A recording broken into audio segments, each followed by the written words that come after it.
Hola, buenos días. Gracias a todos por venir. Vamos a dar comienzo al panel Tecnología, Privacidad y Seguridad. Muchas gracias a todos por venir.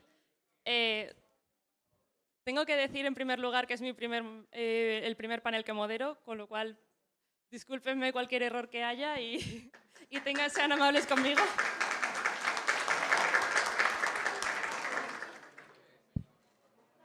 Actualmente la tecnología es una frase común, pero ha cambiado nuestras vidas, tanto en las relaciones sociales, en la inmediatez de las comunicaciones, como a nivel laboral, automatizando las tareas y facilitando todas las transacciones que se realizan. Pero esta tecnología también tiene sus defectos o sus riesgos, que son los ataques cibernéticos, las vulneraciones de datos, la regulación de la inteligencia artificial que estamos abordando ahora en distintos países de distintas maneras. Y todo esto es lo que vamos a analizar ahora en nuestro panel con todos nuestros oradores. Procedo a presentarles. En primer lugar, tenemos como ponente principal o destacado a Olivo Rodríguez Huertas, de República Dominicana. Es un abogado, diplomático.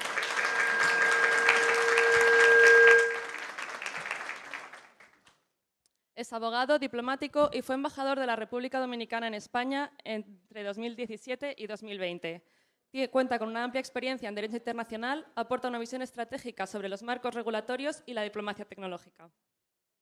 El siguiente orador es Pablo Solines, de Ecuador. ¿Está ahí? ¿Pablo? Pablo es socio fundador de Solines y Asociados, una firma pionera en regulación de tecnología y telecomunicaciones en América Latina. Es experto en derecho digital, privacidad y gobernanza de datos y ha asesorado a instituciones públicas y privadas sobre cómo enfrentar los riesgos del ciberespacio. Después tenemos a Tamta Marvelashi. Tamta, is that how you say your name? Yes. Okay, that's.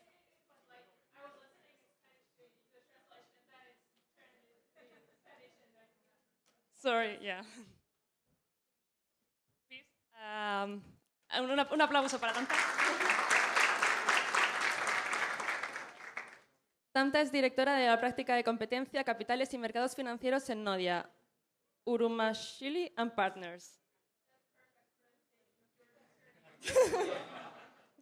Thank you. Su experiencia en mercados financieros y compliance le otorga una mirada crítica sobre la intersección entre regulación tecnológica, protección de datos y la estabilidad del sistema financiero. A continuación tenemos a Sonila Hoxha. Otro aplauso, por favor.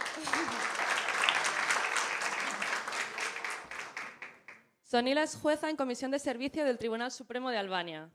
Su trayectoria en el sistema judicial le permite analizar el impacto de la tecnología en el acceso a la justicia, el debido proceso y la protección de datos en el marco jurisdiccional. A continuación, Montserrat Pérez.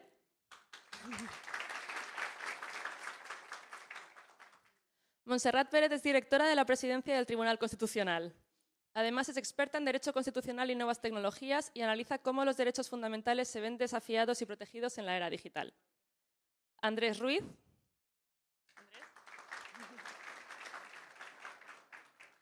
Andrés Ruiz es abogado y fundador de todojuristas.com, una plataforma que integra tecnología y servicios legales. Con su enfoque innovador reflexiona sobre el derecho digital, el uso de la inteligencia artificial en el sector legal y la privacidad en el entorno empresarial.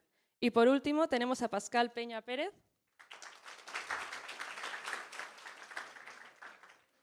Pascal es socio de OPL Abogados, director de CODEST y coordinador de posgrados en Ciencias Jurídicas en la... Perdonad, tengo solo las siglas y me he quedado... tiene una sólida formación académica y experiencia práctica y analiza la regulación tecnológica desde la formación jurídica y la política pública. Muchas gracias a todos por venir y damos la palabra a Olivo. Bien, muchas gracias, coordinadora. Un placer compartir con colegas de diversas partes del mundo y con algunos colegas dominicanos en este panel. Me siento también muy privilegiado de esta invitación en el marco de el más prestigioso Congreso Mundial en todo el mundo y tener la presencia aquí a casa llena pues satisface mucho, ¿no? Sobre todo en este momento en que estamos ya en pleno mediodía. Voy a ser bastante preciso. La moderadora de este panel me ayudó bastante en lo que es la introducción de mi exposición. En términos reales, lo que sucede es que una realidad, ya se habla de la revolución, de la cuarta revolución industrial. Hoy día somos sociedades dominadas totalmente por el mundo tecnológico, por las tecnologías de la información y de la comunicación.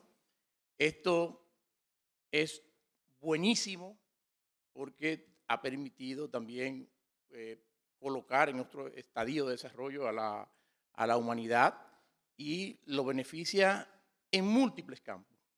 Ya veíamos en el panel anterior de cómo hacía el magistrado del Tribunal Constitucional Dominicano, Amaury Reyes, hacía mención de cómo puede potencializarse en tiempo eficiente toda una serie de conocimientos para ayudar en el ámbito de la enseñanza. Pero eso pasa por todos los otros ámbitos, la telemedicina, toda una serie de los mecanismos de comunicación en sentido general que se ven favorecidos producto de esta realidad del mundo de hoy. Pero a su vez, y ese quizás es el tema central de las breves palabras que voy a señalar aquí en este panel, el gran tema y el que nos convoca como juristas a todos nosotros aquí es también mirar cómo vamos a enfrentar el conjunto de desafíos que se presentan no ya a nivel de las sociedades de forma individual, sino como un mundo global. Alguien utilizó aquí la expresión la aldea global. Como este mundo tecnológico nos coloca en un mundo de una igualdad en cuanto al acceso a esos medios y así como decíamos, a la capacidad de hacer cosas muy positivas, también de generar toda una serie de cuestiones que pueden afectar el buen orden y la seguridad de los estados, ¿no? Pueden afectarnos de manera individual a las personas, pero también pueden afectarnos como colectividad y como estado en sentido general. Entonces, el desarrollo tecnológico genera también unos nuevos desafíos que convocan a los estados a transformar la manera de enfrentar una serie de desafíos. Algunos que son típicas actividades que tienen los estados por necesidad para autoprotegerse, como es, por ejemplo, la actividad de inteligencia. Hoy día tiene que estar más centrada en los problemas que se derivan del desarrollo de la tecnología, la capacidad también de la tecnología a través de la inteligencia artificial ayuda mucho a los procesos de análisis para aportar información oportuna a los gobiernos sobre los retos por venir, ¿no? Y le genera también la capacidad de saber estratificar mejor un vasto número de informaciones que a través de los medios electrónicos se generan. Eso por mencionar un tema. Pero todos sabemos que, y de hecho ya en la mayor parte de los países, en lo que va de este siglo, se han comenzado a la necesidad de ir regulando, ir tipificando nuevas conductas que están asociadas a la utilización criminal de la tecnología, ¿no? El uso de la tecnología, el uso de los medios tecnológicos con el propósito de alterar las bases del normal funcionamiento de las personas y de los estados, con graves consecuencias a nivel de la seguridad de los estados, pero también a nivel de los individuos y a nivel también del tejido empresarial. Y por eso comienzan a hablarse de una serie de necesidades de proteger lo que llaman una serie de infraestructuras críticas que pueden, a través de medios tecnológicos, pueden generarse unos temas terribles. Pensemos nada más en un acontecimiento tan reciente como fue el apagón en la península ibérica, que comprendió tanto a España como a Portugal. En algunos momentos comenzaba a señalarse la posibilidad de que fuera un ciberataque Lo que pasa es que hoy día con lo que llaman el Internet de las cosas, es decir, hay muchas infraestructuras críticas que son manejadas total y absolutamente por medios tecnológicos. Y la posibilidad de su penetración, de su afectación, puede generar toda una serie de problemas. Ustedes vieron que eso se paralizó la sociedad, no solamente lo más simple, se pararon los ascensores, nuestros refrigeradores, sino que también se crearon unos atascos enormes. La red aeroportuaria sufrió también una serie de retrasos, los trenes se detuvieron, es decir, la capacidad de crear caos a través de los medios tecnológicos son enormes. Y por ello, tan solo citar este ejemplo en particular, han habido casos, el más famoso de cómo se puso en jaque a un Estado, creo que fue el caso de Estonia, por allá por el año 2003, donde a través de guerra cibernética, bueno, y uno de los casos más recientes también fue en nuestro continente, en Costa Rica, que hubo que declarar también el estado de emergencia o el estado de excepción, dada cómo fueron paralizados prácticamente mucho del funcionamiento normal de las instituciones de gobierno. Entonces, todo esto ha concluido en la necesidad de que hay una serie de fenómenos que se derivan de esta cuarta revolución industrial que han hecho necesario, como ya ha pasado en otras ocasiones, de que a nivel planetario se haya configurado una convención de las Naciones Unidas contra la ciberdelincuencia, que va en la misma línea en cuanto a estructura de contenido de las convenciones a escala planetaria anteriores, como la Convención de Viena sobre el narcotráfico de 1988, como la Convención de Palermo contra la delincuencia organizada transnacional, contra la Convención de Naciones Unidas contra el terrorismo, como la Convención de Naciones Unidas contra la corrupción. Esta vez, ya a finales del año pasado, se ha suscrito una convención a nivel global sobre la ciberdelincuencia. Esto no viene de la nada. En el ámbito europeo, una magnífica experiencia con la llamada Convención de Budapest del año 2001-2003, que ha tenido influencia e incidencia en la legislación dominicana e incluso en la jurisprudencia de nuestro Tribunal Constitucional, pero lo que se busca a través de este instrumento es establecer unas reglas homogéneas en todo lo que resulta tinente para prevenir, para investigar y perseguir y condenar a quienes hacen una utilización incorrecta de estos grandes instrumentos de naturaleza tecnológica. Entonces, esa convención, que todavía no está en vigencia, está a la firma de los estados, se espera que en el año 2026, el año próximo, se tengan las firmas suficientes para que sea un instrumento vinculante para todos los estados, se encarga en consecuencia de establecer cómo a nivel global todos los países deben homogeneizar las conductas, digamos, para utilizar una expresión de los penalistas, las conductas típicas en este campo, es decir, las diferentes formas en que a través de las tecnologías de la información se pueden afectar para que no haya espacio ni lugar en el mundo donde pueda quedar impune. Se trata de este tipo de delincuencia cibernética se da en un espacio donde la territorialidad tradicional de nuestras normativas penales queda totalmente abandonada, porque esto se hace muchas veces de lugares que ni siquiera pueden ser identificados, y por ello esa homogeneización de las legislaciones y de las conductas asociadas a las mismas resulta indispensable para una persecución.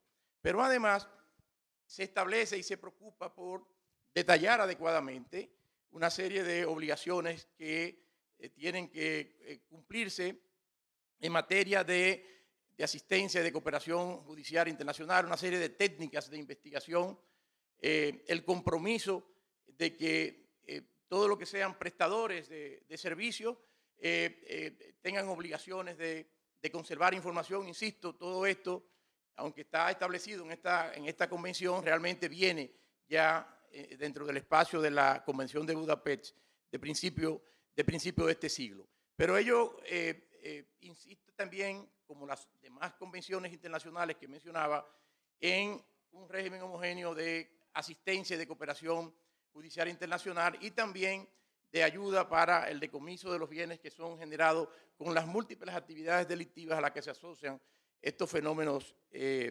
electrónicos. Para concluir la visión sobre este asunto, esto conlleva también una serie de obligaciones de los estados, más allá de los aspectos punitivos y de los aspectos procesales necesarios para alcanzar la correspondiente sanción, de facilitar los medios probatorios y demás.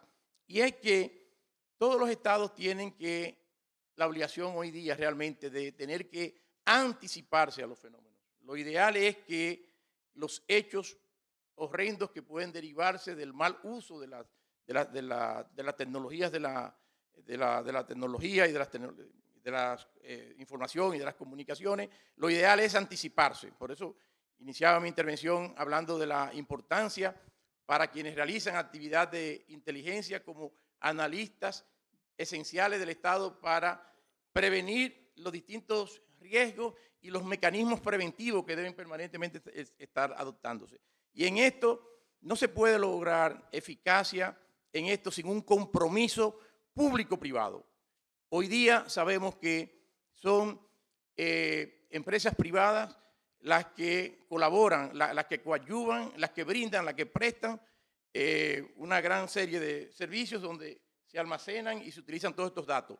Destinatarios de la actividad delincuencial en este plano pueden ser grandes empresas que son normalmente privadas, que manejan infraestructuras críticas, infraestructuras que tienen una importancia para todo el colectivo. De manera que un auténtico régimen de prevención, de autorregulación también resulta indispensable en una serie de sectores. Y para ello, aquí viene a confluir no solamente un régimen penal, no solamente un régimen procesal penal, no solamente el derecho internacional público, no solamente el derecho constitucional por los temas de los derechos y la privacidad, sino que también viene a incidir el ámbito de la actividad regulatoria del derecho administrativo respecto, insisto, de esas empresas que manejan y tienen a su cargo infraestructuras críticas susceptibles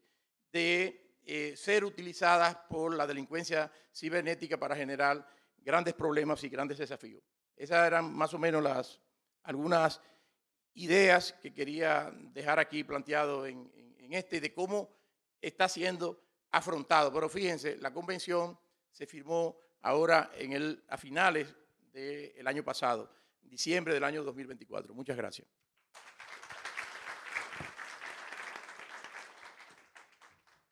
Muchas gracias por su intervención y ahora damos paso a Pablo Solines.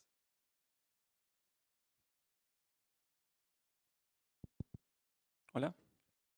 Gracias, Irene. En primer lugar, para mí es un gusto poder compartir este panel con tan destacados profesionales y venir a compartir algunas ideas, experiencias que traigo desde Ecuador y que de alguna manera pueden ser interesantes, ser importantes, porque en mi país es uno de los pioneros o tal vez de los precursores en la incorporación de la normativa de protección de datos que de alguna manera vino discutiéndose y por larga data a nivel de la Unión Europea hasta finalmente poder lograr obtener como resultado final lo que todos conocemos como el GDPR o el RGPD, del Reglamento General de Protección de Datos de la Unión Europea, y decía que es uno de los países pioneros a nivel de Sudamérica porque en definitiva se trajo las principales principios, las principales ideas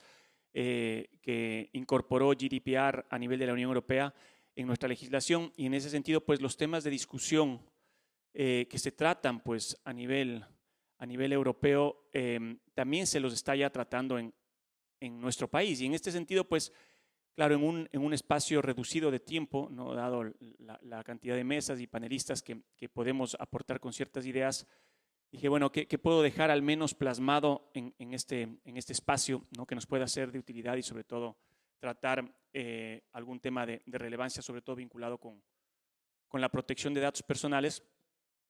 un tema de gran actualidad, ¿no? Hace un momento hemos escuchado la anterior intervención en donde finalmente vamos a ver que toda la incorporación de las nuevas tecnologías, no sea el machine learning, sea el big data, sea la inteligencia artificial, muchas de estas dependen de la incorporación de la información, de la incorporación de data, ¿no? y del tratamiento y del manejo que hacen de la misma. Y cuando hablamos de información y de datos que tienen una incidencia en el campo personal, es cuando entra la regulación de protección de datos, ¿no? Entonces, una de las grandes aspectos de discusión que tuvo consigo GDPR a nivel de la Unión Europea fue justamente el ampliar el concepto de lo que eran los datos sensibles, ¿no? GDPR incorpora como parte de los datos sensibles los datos biométricos, y justamente en esto va a centrar un poco la conversación que vamos a tener el día de hoy, ¿no? Respecto del tratamiento de los datos biométricos como datos sensibles dentro de lo que son principalmente las relaciones laborales. Tema de gran utilidad, de gran pragmatismo, si cabe el término, porque realmente es algo que sucede mucho y está ocurriendo mucho en las empresas, en las organizaciones tanto públicas como privadas, que utilizan mecanismos de reconocimiento facial o mecanismos de huellas dactilares, entre otros, como formas comunes de tratar datos, sobre todo para controles de accesos, controles de asistencia de personal, entre muchas otras cosas.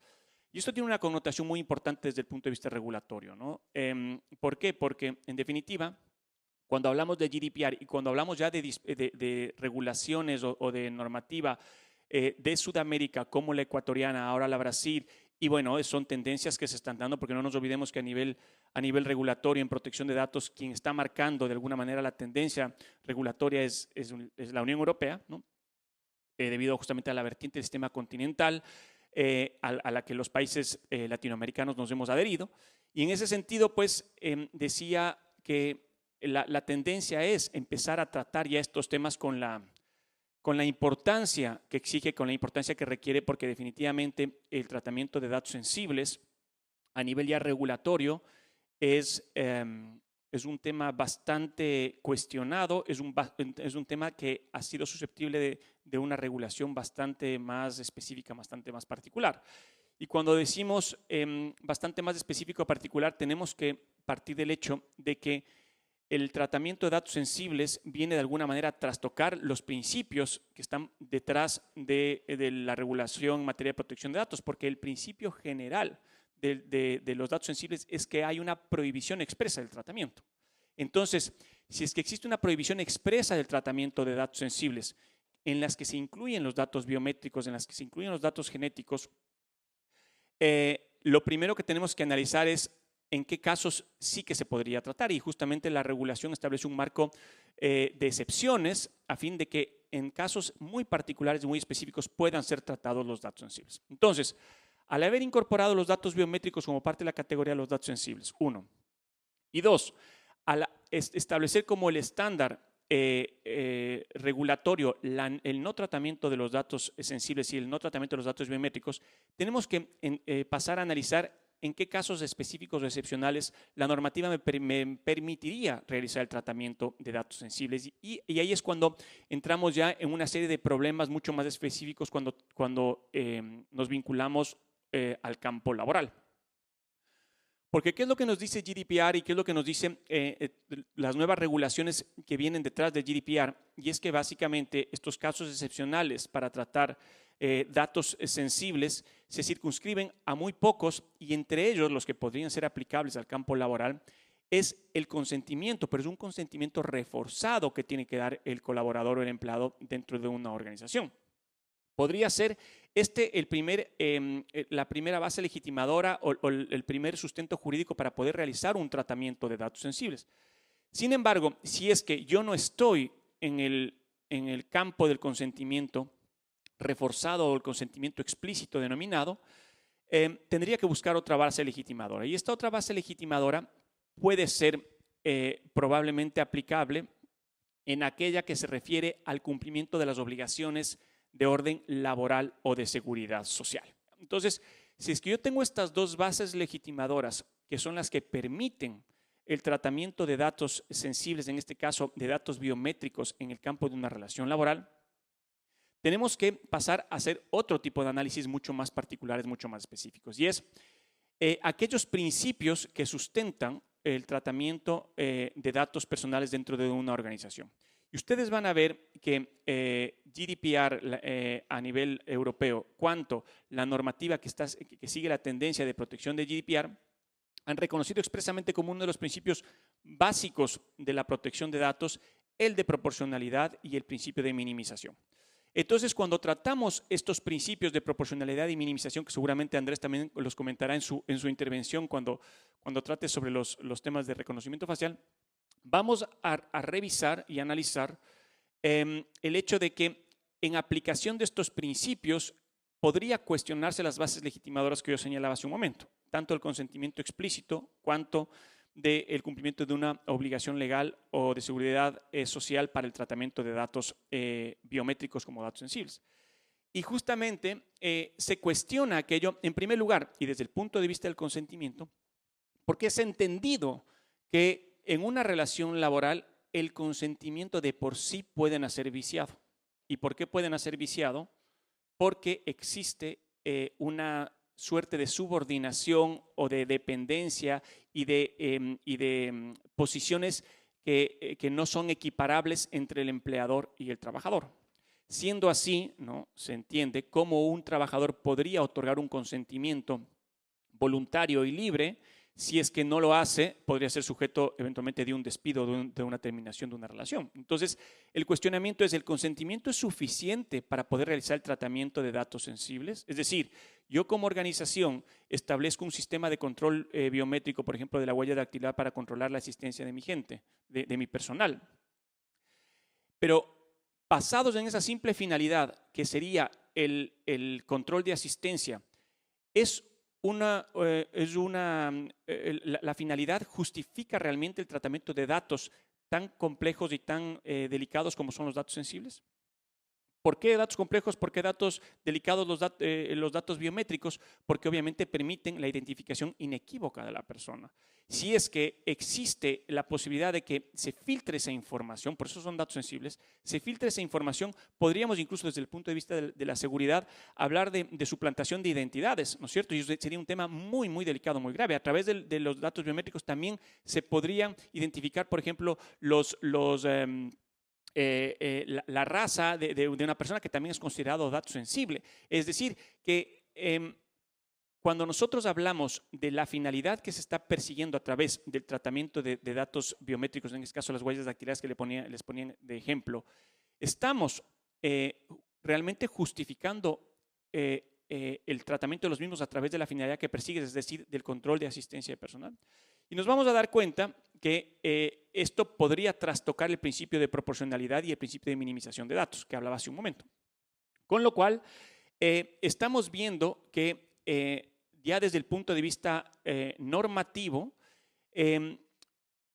se han establecido una serie de restricciones, si cabe el término, y de análisis internos que se tienen que realizar dentro de una organización a fin de poder determinar la viabilidad o no del tratamiento de datos sensibles como son los biométricos.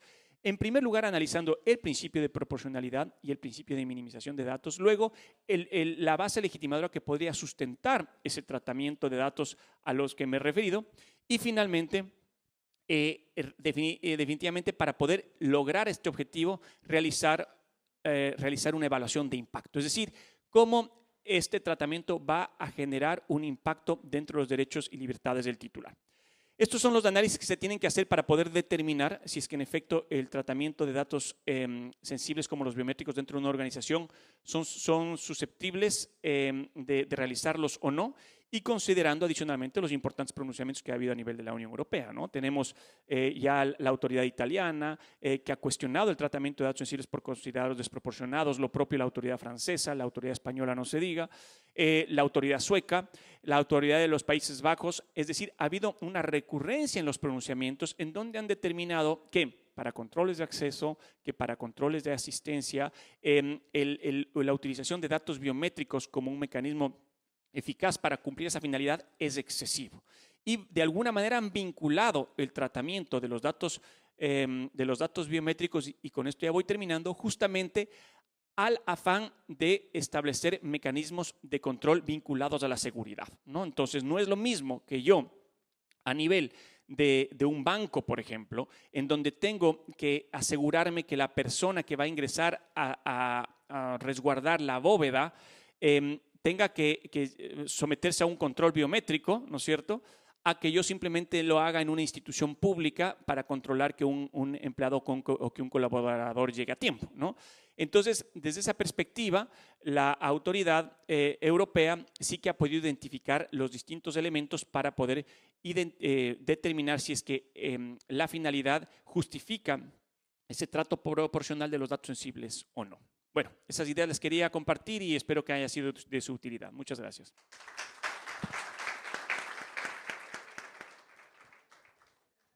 Muchas gracias, Pablo, por tus palabras y por hacernos pensar sobre el tratamiento de los datos sensibles. Y ahora doy la palabra a Tamta.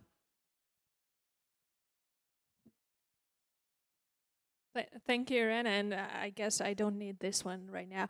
And next time I'm here, I try to be more fluent in Spanish, and it should go beyond the song lyrics and telenovelas that I hear the Spanish words from. It's definitely an honor to be here today, and where we gather just to tackle with the very important challenges of the digital age and privacy. And trust me, if somebody of you thought that the laws of physics are tough, try to keep up with the laws of technology and cybersecurity and privacy. It's definitely putting like a seat belt in a rocket ship. And I'm here, as my colleagues have already started to explore some of the insights of their respective jurisdictions. I'm here to offer a slightly different perspective. And that perspective is a perspective of a developing country that has newly adopted its privacy framework, and that is based on the mighty GDPR, so General Data Protection Regulation. And I'm here just to offer the private practitioner's perspective. So we didn't have any problems in drafting the laws, but we did have the hurdles in transposition, so legal transposition, and translating how these provisions could really affect into the real daily businesses of the organizations. And that is what I'm going to deal with today. And the critical question here is, how do we ensure that there is a real privacy protection and not just the paper compliance from that regard? I guess this is not the issue that is really easy to mention, because there are several important steps that should be taken into account, and the businesses like to tick the boxes and just go to the completion of the checklist rather than really embedding the culture of privacy to their everyday activities. And this is where we struggle as the privacy professionals as well, but on the other hand, there is also some guidance needed from the regulator's perspective as well. So when we deal with the personal data, and when we say that it's the most powerful resource of the 21st century, the first thing we should do, we should think about it. And with it, we should think about not just the legal transposition, but we should think as a cultural shift, and we should redesign and rethink the attitudes and reshape our practices when we are in this field. And also the organizations should go just beyond this paper compliance and embed the privacy protection in their everyday culture and in their DNA as well. But the journey, I guess, is not really easy, but it's urgent. And for the countries like Georgia, it's more urgent than ever, because we have this vision just to go and align our efforts with the EU standards. And on the other hand, this is not just the vision, but this is also the future that we're stemming from. And we want that the companies be more compliant with the EU standards. We want them just to be more into the privacy culturing than more just the paper compliance that we need to address right now. And probably you ask, what are the most gaps that we see right now in my jurisdictions? And I think many of you may relate, whether we are in Europe, in the Dominican Republic, or in the United States. And that are the first thing that we should mention is that, of course, the superficial consent forms. And then there is a lack of data mapping. And then we have this privacy by design is not into the product from the outset. And so this is where we struggle. But surprising as it may sound, in Georgia, we did have issues with direct marketing, because many firms use direct marketing as a mean of their marketing activities beyond that was the legal basis or the opt-out mechanisms that were for this kind of activities of the data protection. And also the international data transfer becomes a very, very important thing, just to mention. And here we stand at the crossroads of what to be done next. And what to be done next is the question, and million-dollar question, because what are the tools? The GDPR experience have taught us that privacy protection should not be just the mountain to climb, but it should be broken down into several manageable steps, and with the right tools, organization can achieve more than there is a paper compliance. And what would that mean? This would mean actually the first thing, we should have a clear guidance. And that clear guidance should come from privacy experts, should come actually from the regulators and enforcers, because in Georgia we see non-consistent practice. And that non-consistent practice means that we do not have any insights from the regulators, and that's a bit pretty. But you know, there is only 1 year existence of this law. It was enacted in 2024, and there is still a long way to go. But anyways, we would appreciate if we were given a little bit of guidance from the regulator. But the second tool that we should utilize in doing that is that we should retrain the staff. And retraining the staff across all levels of organization is very important. And this is not because we should just give them what privacy is, but we should also expect them to understand that the privacy protection is what matters. And the company should also understand that and internalize the idea that data protection is not about just the data, and because they do not possess the data belongs to the individuals and not the companies. And this is not done yet because the companies think that just ticking the boxes and just think that it's enough, but they are not compliant in that regard. And also the tool that we can go beyond and say is that it's not just the training, not just the clear guidance, but also the enforcement. And also the penalties play a vital role in that regard. And if you just compare the Georgian standards, it's quite low, because it's the cost of doing business for many of the companies. And it should not be like that, because we deal with the most powerful resource of the 21st century, and that's the data, definitely. But how can we achieve a better compliance? That's the question. That's again the billion-dollar question that we should ask ourselves. And here I must say that we should provide different perspective. We should provide different cultural shift to that organizations, and not just ticking the boxes, and not just giving them this insight from that avoiding penalties is all that matters. It's not what does really matter, because you should not be building trust and credibility in that regard. And in the digital age, I believe the trust is the new currency, and those companies who do really appreciate privacy does really lead the way. So I'll leave you with that thought. Thank you.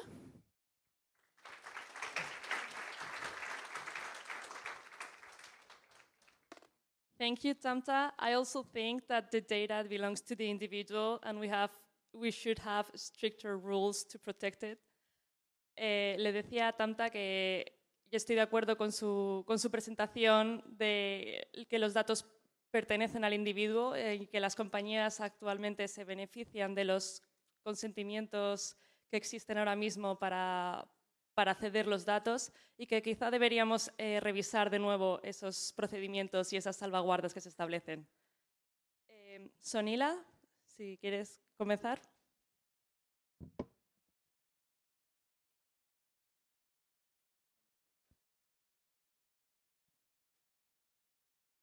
Ladies and gentlemen,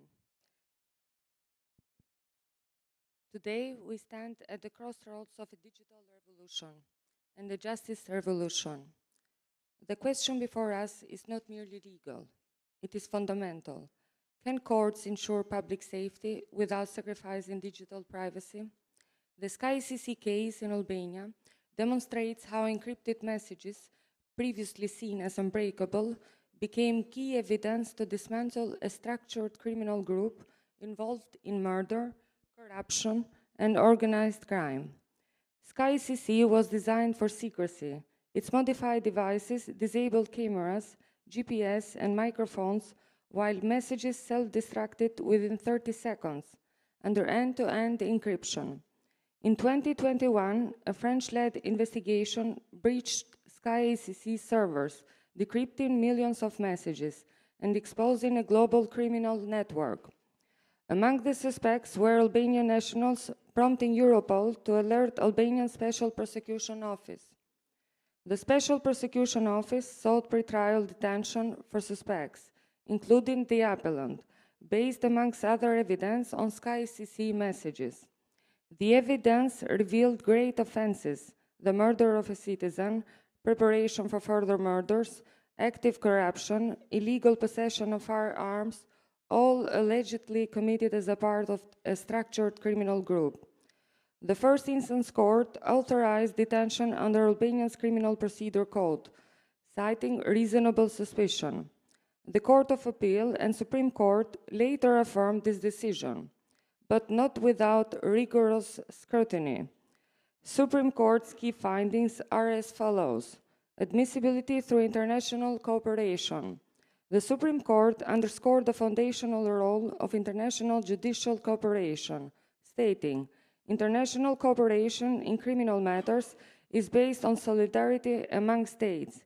This cooperation rests on the premise that each state must assist and in turn be assisted in fulfilling its primary duty, to administer justice.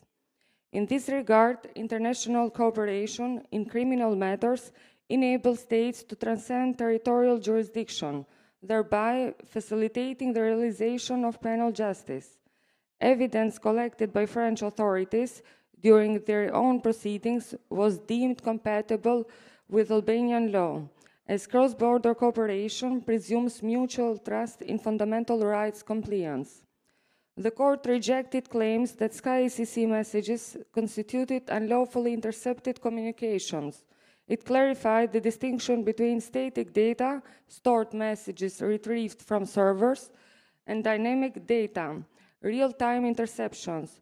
French authorities lawfully access stored data under their domestic procedures, which the Supreme Court deemed fully compatible with Albanian legislation. Addressing concerns about decryption flows, the court cited comparative jurisprudence, mostly Italy, and computer science principles. Encrypted messages, when decrypted with valid keys, are inherently reliable. Correct decryption ensures full accuracy without partial manipulation. Absent specific evidence of tampering, the court presumed integrity. The Supreme Court also relied on the jurisprudence of the European Court of Human Rights, notably the case of Gun versus Turkey, to affirm that reasonable suspicion was based not only on the use of SkyCC, but on the content of the messages, corroborated by material and other evidence. Albanian Constitutional Court found no violation of the defendant's rights to a fair trial, defense, or liberty. Restriction on evidence access were deemed proportionate given the investigative phase and later opportunities to contest charges. The court reiterated that international cooperation frameworks presumptively ensure lawful evidence collection. Pretrial measures were justified by the totality of contextualized proof, not isolated data, and evidence obtained through such frameworks was presumed legal unless proven otherwise. The SkyCC case underscores that encrypted communications, though designed for secrecy, are not beyond justice's reach.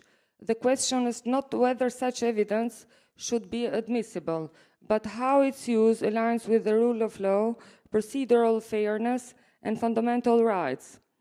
My conclusion rests on 3 pillars.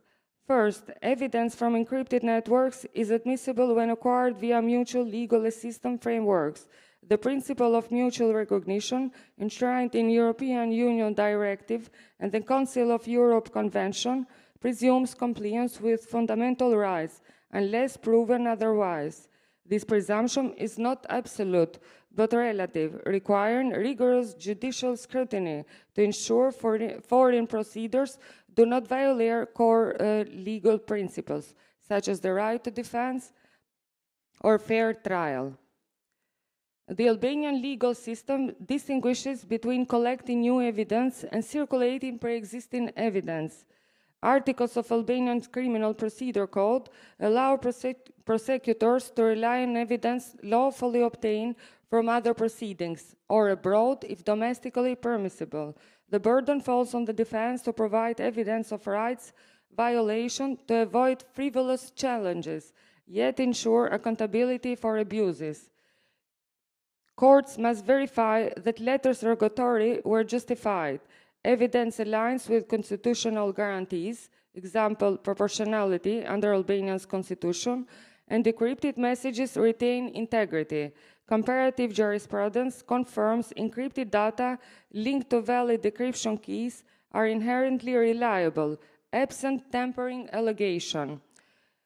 Some final reflections. The case proves that encrypted evidence demands proportionality. It must be contextualized, corroborated, and critically assessed. The European Court of Human Rights reminds us that access to decrypted material is vital for defense rights, but its absence does not automatically invalidate evidence if other safeguards exist.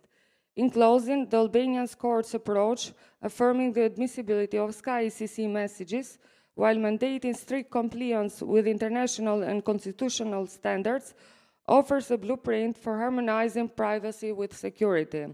It reaffirms that in the fight against organized crime, justice need not be blind to technology, nor technology immune to justice. Let us move forward with frameworks that are as dynamic and resilient as the encryption key they seek to penetrate. Thank you.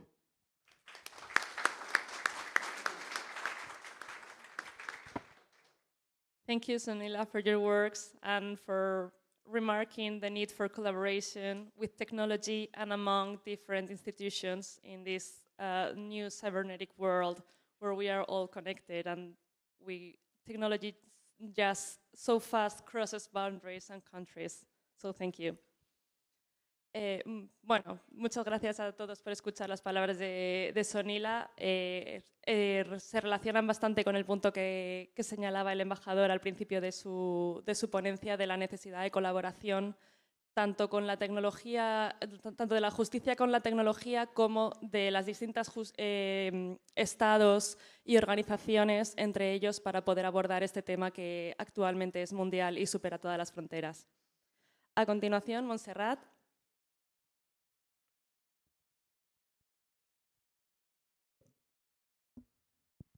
Buenas tardes a mis colegas panelistas y al público presente.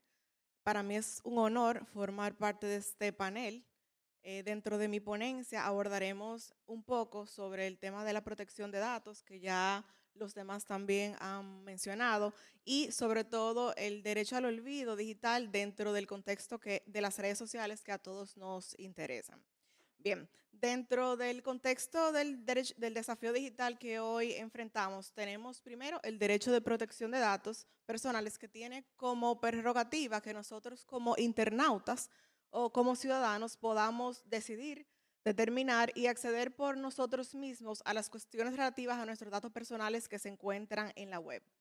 Es decir, que a partir de este derecho de protección de datos, nosotros o cada persona puede autodeterminar cuáles informaciones se encuentran dentro de la web y cuáles límites puede tener una tercera persona para el uso de nuestros datos.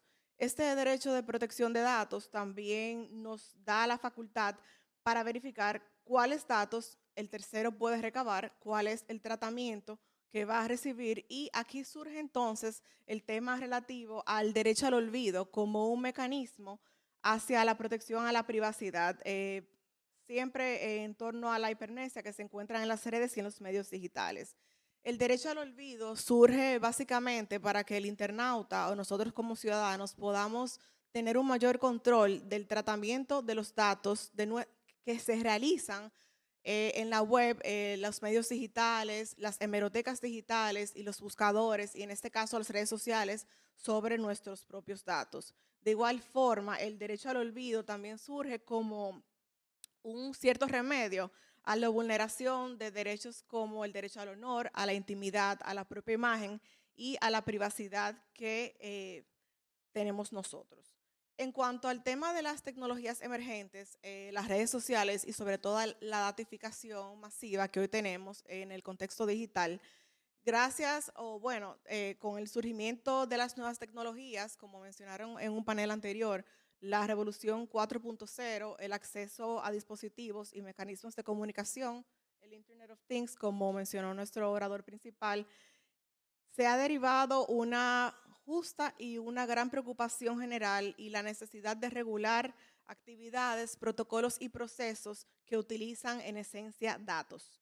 El desarrollo de las nuevas tecnologías ciertamente ha llevado a que se verifique un almacenamiento masivo y descontrolado de nuestra información, dando paso a que la capacidad de transmitirla junto a otros procesos de datificación masiva cree en la web o en estas plataformas digitales una memoria infinita que comparte nuestros datos sin límites. Y todas estas innovaciones tecnológicas son lo que hoy en día nos lleva a poder hablar de un mundo que actualmente se encuentra datificado. Esta rápida incursión de las tecnologías digitales ha cambiado radicalmente nuestra forma de vivir, la forma en que nos relacionamos e incluso la forma en que consumimos y cómo nos comunicamos. Se ha realizado un incremento en el uso desmedido del Internet y de las redes sociales, pero también con ese uso desmedido nosotros hemos provocado un almacenamiento descontrolado sobre nuestra propia información y la capacidad de recordar sobre todo lo acontecido en nuestras vidas en un momento determinado. Con un simple clic, nosotros que hagamos en un motor de búsqueda, por ejemplo, ponemos a disposición del internauta toda la información disponible sobre una persona determinada o determinable, un evento o algún hecho que ocurra particularmente en un preciso momento. Y es gracias a esto, al control que se necesita, que surge y se verifica el derecho al olvido como mecanismo de tutela y control en contra de aquellos motores de búsqueda, hemerotecas digitales y, ¿por qué no?, dentro del contexto de las redes sociales, para aquellos que no hacen un uso responsable de la información que se encuentra publicada y que nosotros mismos somos los que la otorgamos. Dentro de lo que cabe destacar en el contexto de las redes sociales y el derecho al olvido, esto merece una especial atención. Nosotros no nos damos cuenta muchas veces porque usualmente entramos a la plataforma o a la red social, vamos a Instagram, publicamos una foto, a Facebook, hacemos un share, compartimos una información e inclusive muchas veces hacemos un comentario en una foto o en una noticia. Sin nosotros muchas veces darnos cuenta cómo lo que nosotros hacemos puede afectar algún derecho fundamental de una persona y cómo a veces nosotros mismos damos más información de la que debemos sobre nosotros. En ese sentido, y a partir de eso que les dije, nosotros podemos verificar la naturaleza participativa que tienen las redes sociales. Y esto ha hecho que, por ejemplo, los tribunales en Europa vayan analizando nuevos patrones y formas de comunicación al tiempo de que también debemos tomar en cuenta y en consideración cuestiones relativas a la libertad de expresión y también el tema del derecho de la privacidad.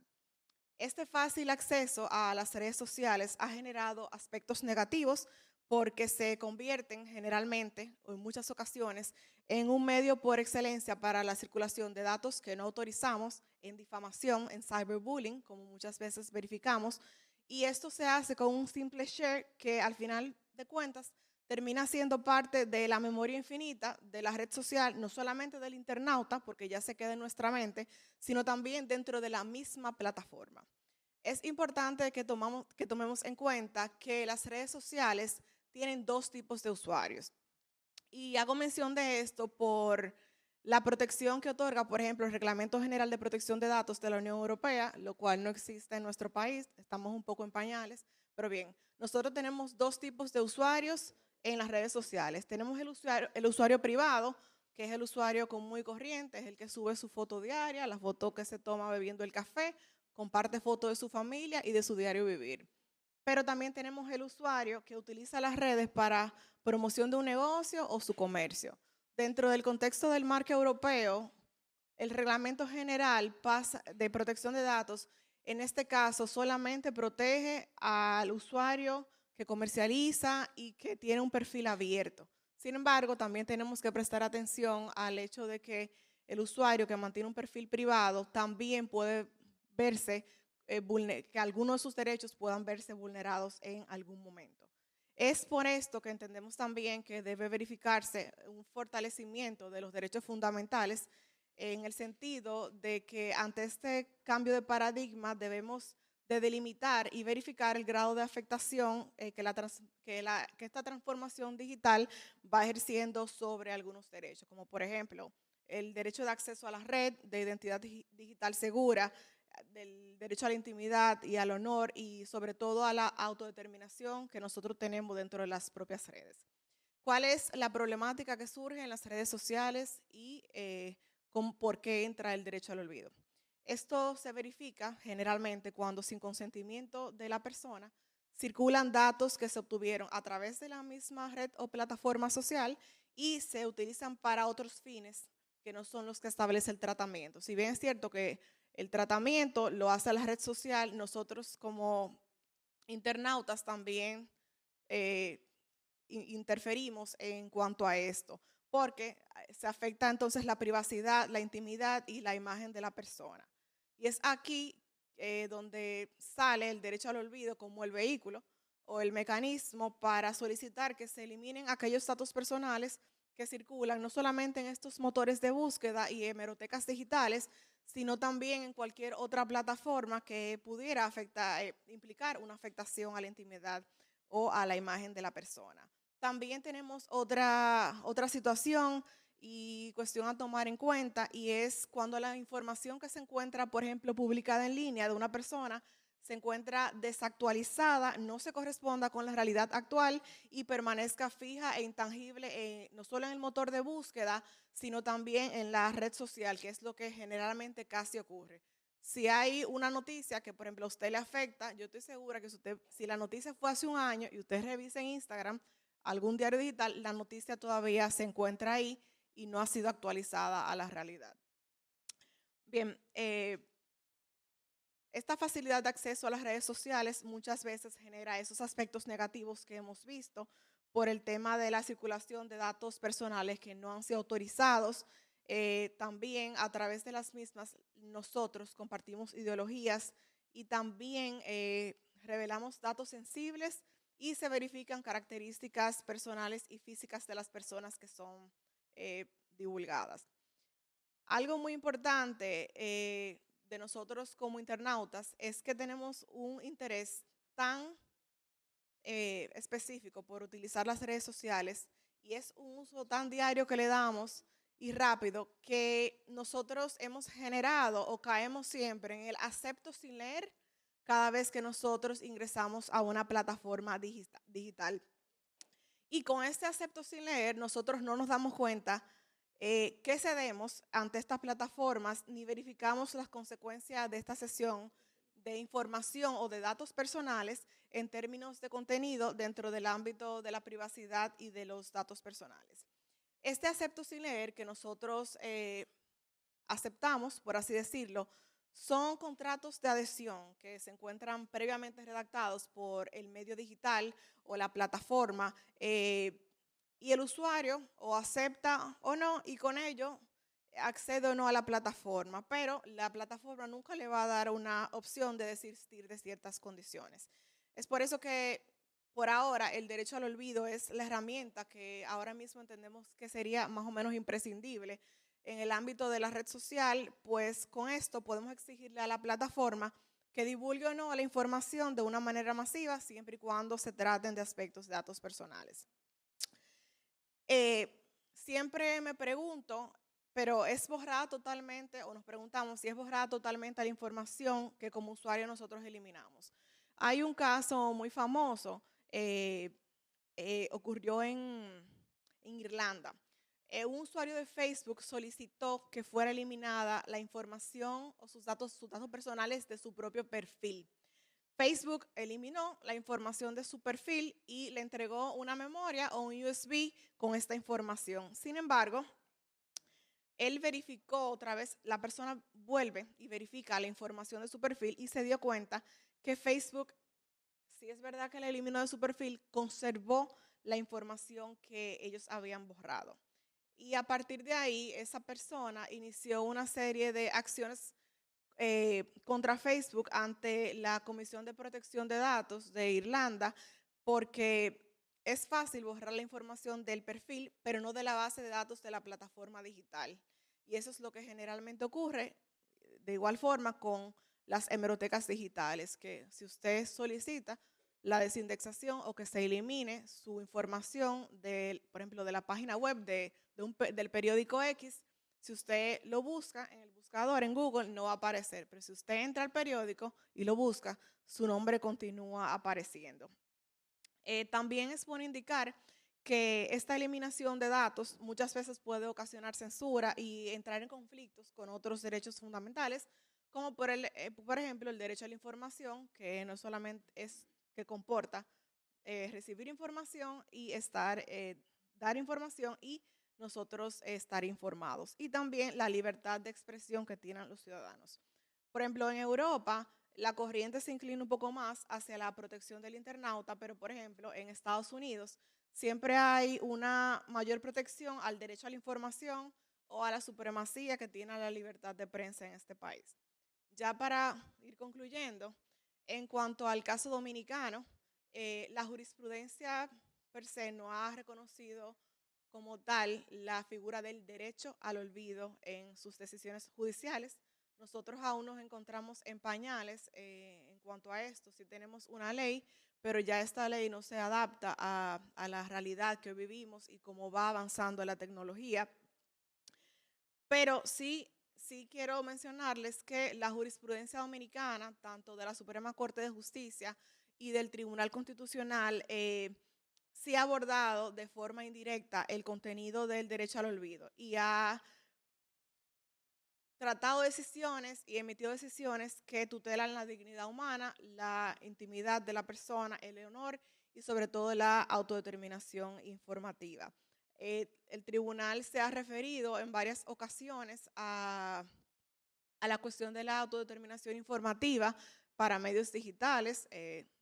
No sé si la ponencia se va a redactar, podemos poner las sentencias y remitirlas, pero bien, también tanto el tribunal como la Suprema han hablado del tema de la rectificación y de la eliminación de los datos que verifiquen inexactitud y falsedad en la web, y de igual forma también ha hablado en numerosas ocasiones y sí ha mencionado en decisiones el reconocimiento a la actualización, rectificación, supresión y control de la difusión de datos personales. Y ya esto se relaciona bastante con el derecho al olvido porque sería como la misma protección que nos da el derecho al olvido.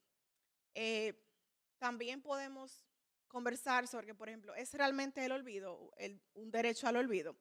Si bien en principio el titular de la cuenta o del perfil tiene la facultad de manejar su perfil, valga la redundancia, es decir, borrar información, videos, comentarios, likes, una publicación, la aplicación muchas veces en contraposición al principio de limitación de datos puede conservar la información sin el consentimiento del interesado y sin establecer a los fines del tratamiento que realizaría luego de que usted los borra.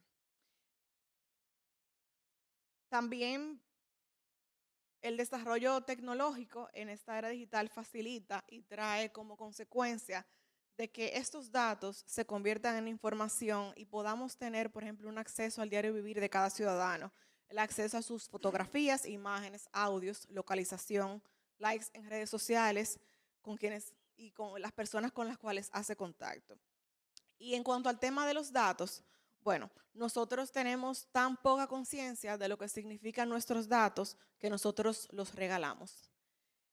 Por ejemplo, ¿cuántas personas colocan en sus teléfonos que no les rastren los datos? ¿O cuántas veces nosotros decimos que no a las cookies que salen? Generalmente uno dice aceptar todo y uno sigue viendo el contenido en la página web. ¿Y cuántas personas no se encuentran inscritas gratuitas en las plataformas digitales? Finalmente, yo entiendo que esta memoria infinita que tiene el Internet ha causado una capacidad de recordar sin límites que muchas veces afecta nuestra propia imagen, nuestro honor y afecta la protección de datos y el derecho a la privacidad que tiene todo ciudadano. Nos toca entonces crear un poco más de conciencia y que se establezcan otros mecanismos de control que tengan una mayor consecuencia, no solamente para los motores de búsqueda, sino también para los propios operadores de las redes sociales. Muchísimas gracias.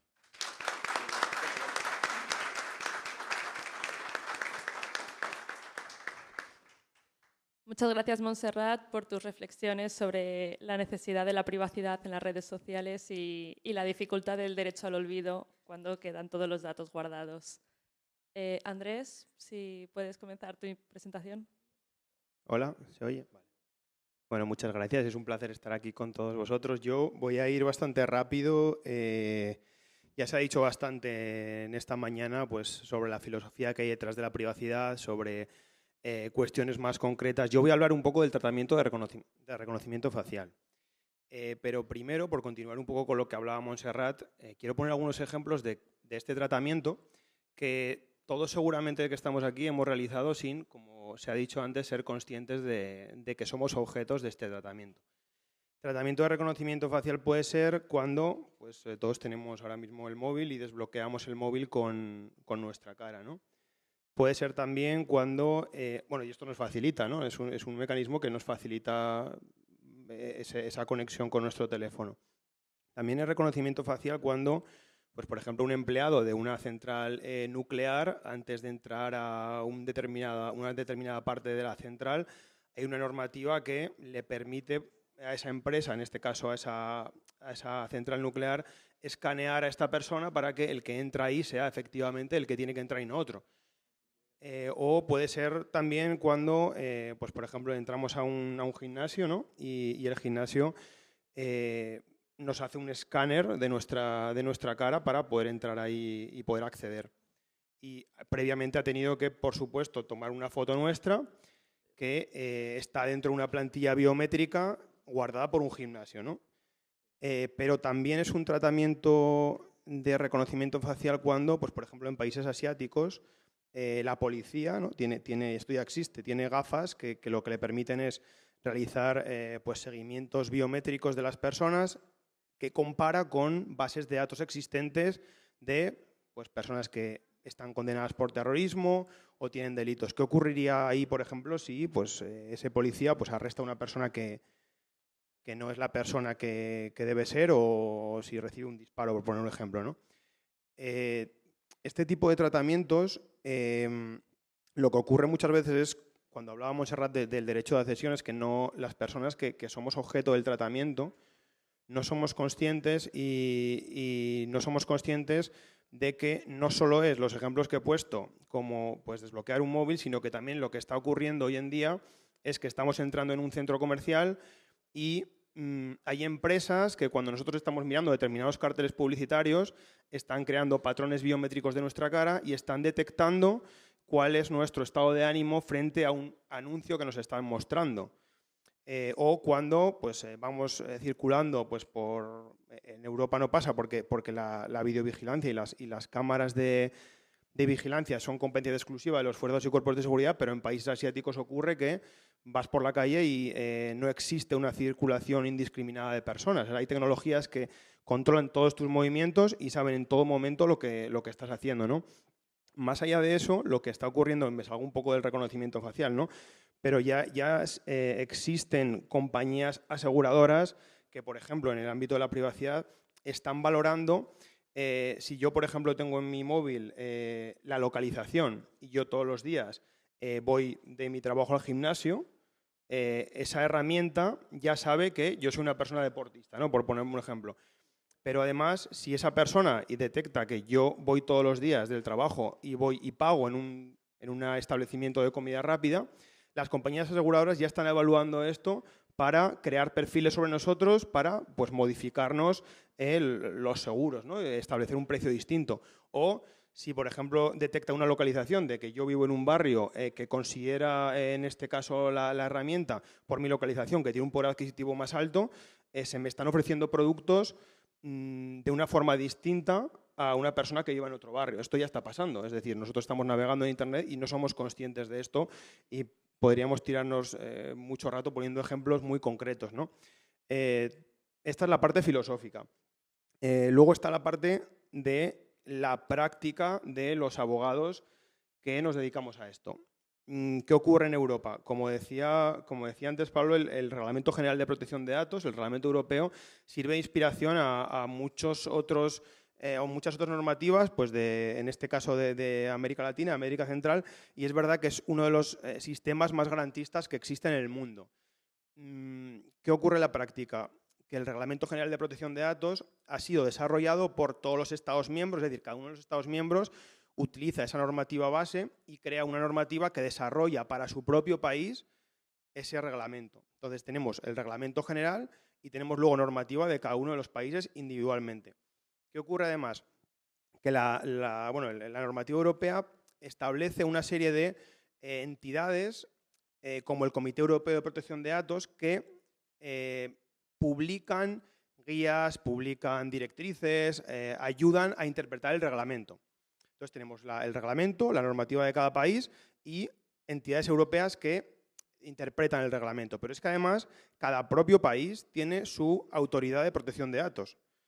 No sé el nivel de conocimiento de todos los de la sala, pero es muy posible que haya muchas personas dedicadas a la privacidad y sean conscientes de que tú tienes que tener en cuenta lo que dice tu autoridad de control de tu país, además de todo lo que he dicho, porque la que te sanciona es la autoridad de tu país. Es decir, muchas veces este tipo de entidades publican guías en las que te dicen que esas guías no tienen, digamos, rango de ley, pero si la que te va a sancionar está diciendo que tienes que hacer o te está dando unas directrices, pues obviamente los despachos de abogados, además de tener en cuenta el reglamento, lo que dicen y además tenemos en cuenta también lo que otras autoridades dicen, no solo la nuestra, sino otras. Porque al final, si hay un tema en el que tu autoridad de tu país no se ha mencionado y hay otro país que sí que ha hecho una resolución, imaginemos pues, un tema muy concreto sobre biometría. Y en España no hay ninguna guía sobre eso. Pues, ¿qué hacemos los abogados? Pues miramos lo que ha dicho otra autoridad que ya ha hecho una guía sobre eso. Entonces, ¿qué ocurre? Pues que es muy difícil, realmente muy difícil, y existe una hiperespecialización, no ya solo en privacidad, sino que ya existe especialización por sectores económicos. Dentro de la privacidad te tienes que especializar en derecho farmacéutico de la privacidad porque no eres capaz de abarcar todo lo que se está creando. Y lo que ocurre también, pues por terminar un poco la explicación sobre esto, es que la autoridad de cada país que sanciona es una autoridad administrativa. Y lo que ocurre muchas veces es que impone una sanción.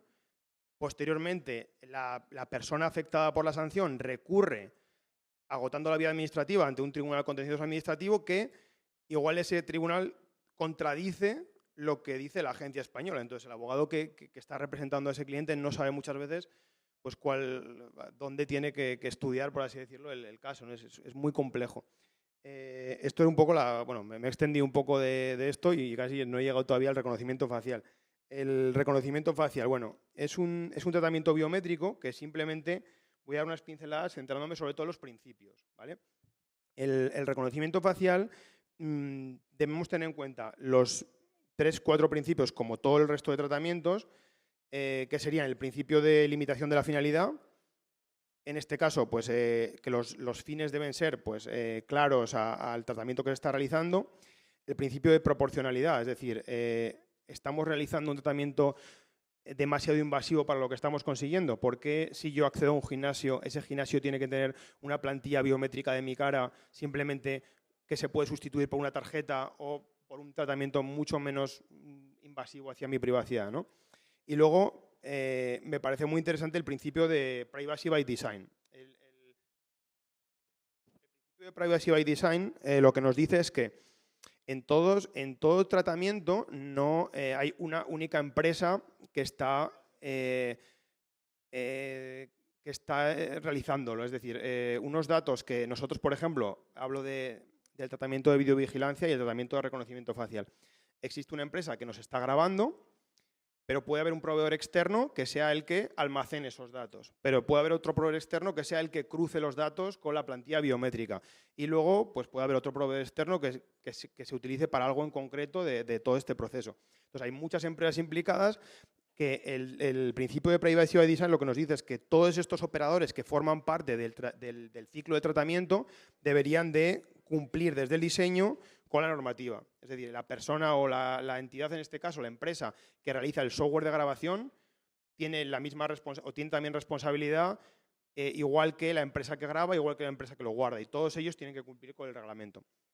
Y esto sería un poco todo. Simplemente por terminar, las medidas técnicas y organizativas para el tratamiento de reconocimiento facial, que me parece interesante mencionarlo, serían pues, que es un tratamiento que puede generar efectos muy adversos, sobre todo si hay algún problema de pues, ciberataque o una entidad que tenga acceso a esos datos nuestros, porque si estamos con nuestra cara básicamente desbloqueando nuestras cuentas bancarias y nuestro móvil, lo que está ocurriendo o el miedo que hay es que una persona pues, con una máscara cree nuestro patrón de la cara y desbloquee exactamente igual que nosotros cualquier sistema, ¿no? Y esto es un problema que se está tratando de atajar y entonces las medidas técnicas que se suelen utilizar son la seguridad y almacenamiento de los datos, que sea siempre con cifrado, y sistemas pues, antisuplantación o mecanismos que supriman automáticamente los datos. Bueno, en resumen,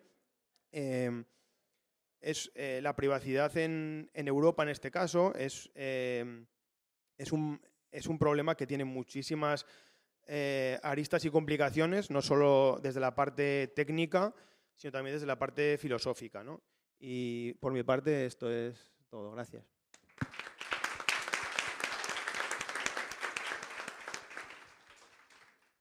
Muchas gracias, Andrés. Me aseguraré de no usar nunca el reconocimiento facial. Por favor, os quiero pedir que no abráis y cerráis todo el rato la puerta, porque es verdad que se escucha mucho ruido fuera y molesta a los ponentes. Entonces, por favor, si podemos esperar un poco, solamente queda Pascal. Ya sé que son las 12:30, pero como hemos empezado un poquito más tarde, he dejado un poco de tiempo porque considero que cada uno pues, tiene derecho a hablar su tiempo. Y Pascal, por favor. Gracias, gracias. Primero, muy buenas tardes a todos. Para mí es un inmenso placer compartir con ustedes. Yo voy a tratar de abordar en un tiempo prudente y agradeciéndoles a ustedes el espacio que me dan para escucharme. Voy a abordar este tema desde una perspectiva diferente y quiero hablar de datos, pero desde la perspectiva del derecho de la competencia. Por eso quiero pasar a hablar tal vez del Big Data a lo que podríamos denominar el Big Power o la concentración de poder a través de la data. Sin lugar a dudas, cuando nosotros pensamos en grandes empresas tecnológicas, pensamos en la importancia de la data, de la información y qué se puede hacer con esta información. Sin lugar a dudas, si pensamos desde la perspectiva jurídica, a medida que haya mayor cantidad de data, mayor posibilidad de eficientización con la inteligencia artificial, por supuesto, y por supuesto también mayor eficiencia en lo que el manejo en los mercados se refiere. La legislación antimonopolio, antitrust, fue concebida tradicionalmente ¿para quiénes? Para mercados analógicos, no para mercados digitales. Resultado de eso, hemos visto cómo a medida que han pasado los años, nosotros hemos estado viendo cómo se están dando ciertas situaciones de interés y que ya han sido, de hecho, o están siendo decididas en las diversas autoridades de competencia. Por ejemplo, estamos viendo fijación de precios personalizada. Voy a explicar en breve a qué se refiere esto. Gran acumulación de Big Data, de información para tal vez en ocasiones generar barreras de entrada a competidores y el uso de tecnología para monitorear, supervisar o generar incluso carteles, lo que son las prácticas concertadas. Resultado de esto, nosotros hemos visto, y de forma muy breve les menciono, en el año 2021, en Argentina, la Comisión Nacional de Defensa de la Competencia de dicho país dictó medidas cautelares contra Facebook para prevenir lo que era la combinación de datos con WhatsApp. Más recientemente, y estoy hablando en este mismo año, la Comisión de Protección de Datos de Irlanda impuso una multa bastante alta, 530 millones de euros, a TikTok por transferir datos personales a usuarios europeos en China sin garantizar un nivel de protección adecuado. Aquí es importante resaltar algo que los ponentes anteriores mencionaban, y es importante para poder continuar. Recuerden que Europa tiene un régimen homogéneo de protección de datos, un régimen homogéneo, si se quiere, también en materia de competencia. Nosotros en América Latina tenemos un régimen fragmentado. Cada país tiene su legislación y producto del alcance extraterritorial del Reglamento General de Protección de Datos Personales, las empresas en nuestros países, estoy hablando en América Latina, se han tenido que autorregular siempre que traten datos de ciudadanos europeos. ¿Ok? O sea, el brazo del Reglamento General de Protección de Datos llega a países como el nuestro, dejando a un lado esta tradicional interpretación de la ley territorial, siempre que traten datos de ciudadanos europeos. Atendiendo a esto, sin dudas hay diversos retos que surgen con respecto a los datos, los mercados y el derecho a la competencia. Una de ellas son los desafíos para el consumidor, porque el consumidor puede recibir publicidad engañosa, se pueden generar prácticas de fijación de precios, entre otros. Desde la perspectiva de datos personales, los consumidores pueden verse expuestos a una falsa sensación de elección, tema esencial, como saben, desde la perspectiva del derecho consumidor, del derecho a elegir.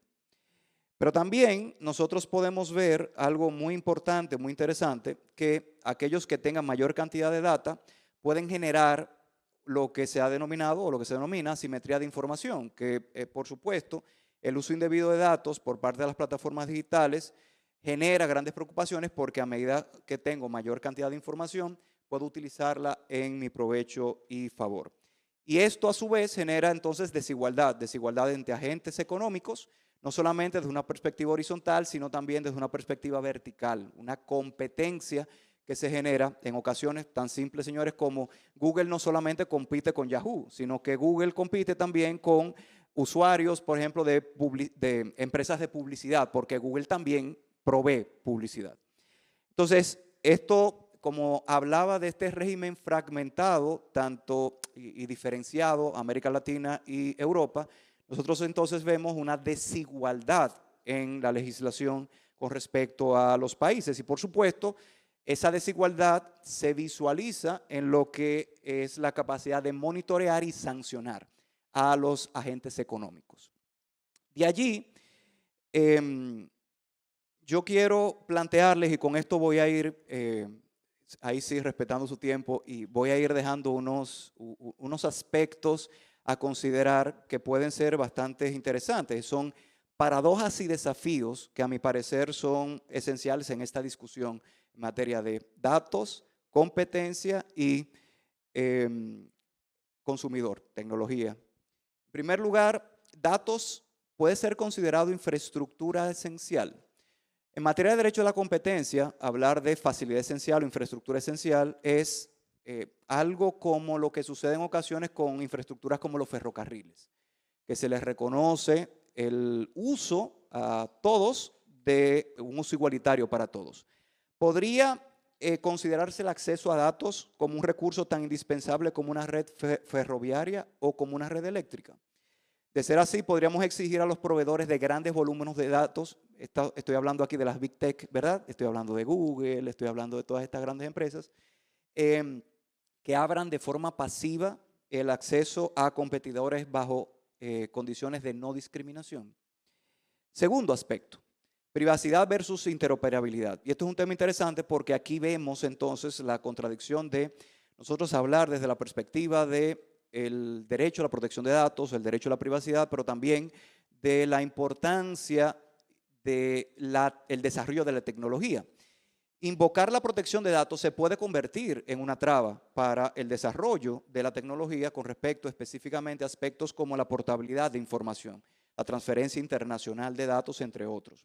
Entonces, aquí hay que considerar cómo diseñar normas que garanticen la privacidad, la protección de datos, sin sacrificar la capacidad de los usuarios también de cambiar de proveedor y, por supuesto, de que se generen los incentivos correspondientes para que las empresas sigan avanzando.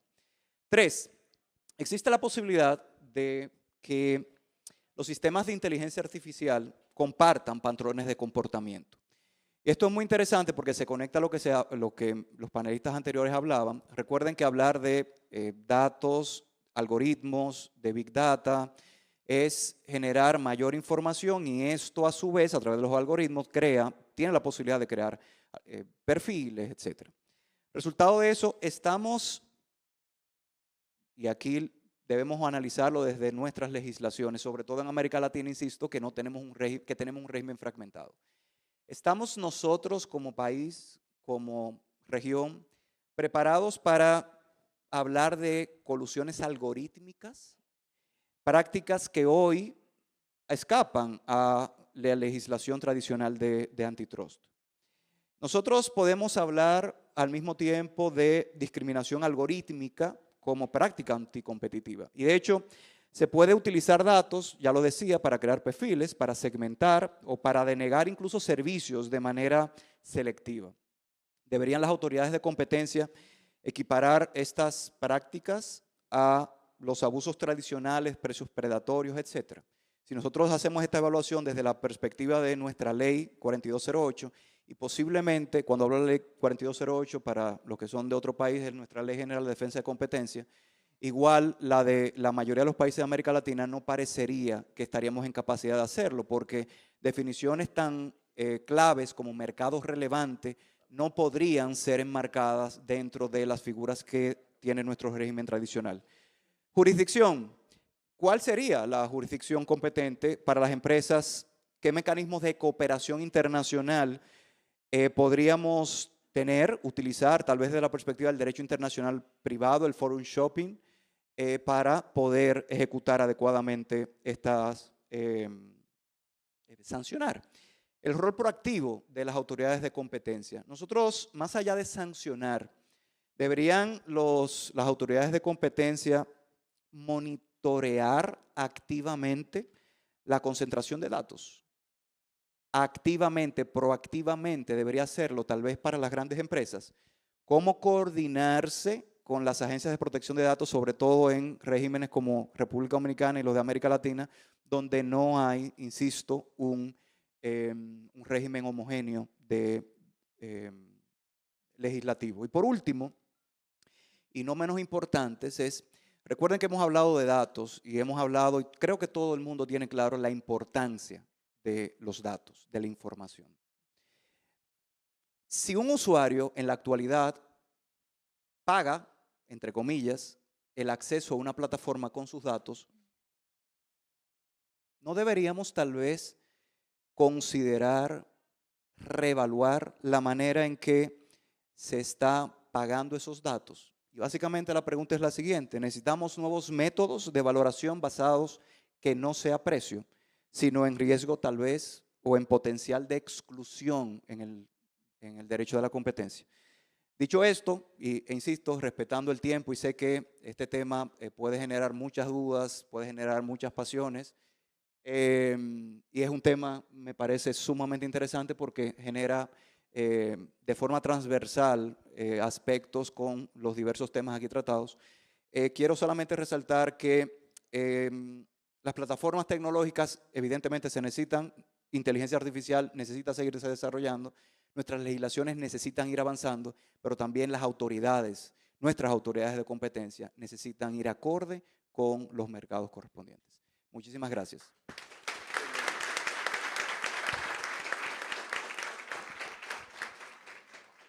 Pues muchas gracias por asistir a este panel y por toda vuestra paciencia. Yo soy Irene Esteban y junto al resto de los panelistas espero que hayáis disfrutado del panel.